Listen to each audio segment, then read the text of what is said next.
morning.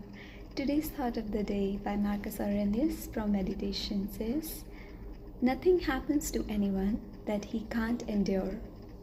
The same thing happens to other people, and they weather it unharmed out of sheer obliviousness or because they want to display character.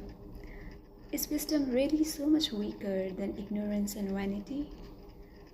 Things have no hold on the soul. They have no access to it, cannot move or direct it.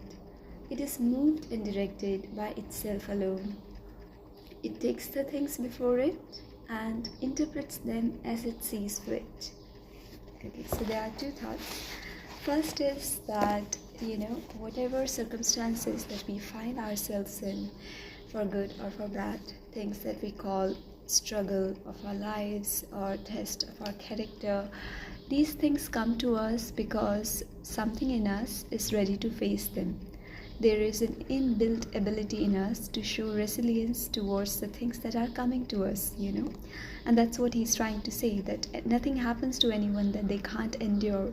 We tend to think that we cannot, but when we are put in that situation, we find ourselves facing our fears. We find ourselves rising to the occasion. So whatever comes your way, accept it as part of logos, as part of divine will, as part of your ability to endure those things, and your life will become a lot more, introspective experience. Then you can see and you can grow through it. Second thing he says, that things have no hold on the soul.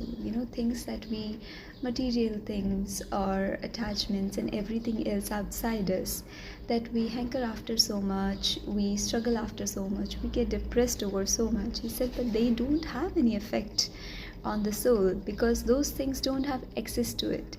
They cannot, a lot of wealth does not mean that, your soul is going to follow the dictum of that wealth, that your wealth and your thoughts will dictate where, your soul will go. He said no. It is moved and directed by itself alone. Soul has its own will, soul has its own trajectory of growth. And instead of, moving outwards, you have to grow inwards. You have to listen to your soul. You have to find practices in which you can sit with yourself and try to quieten your mind and think, okay, which direction is my soul moving me towards?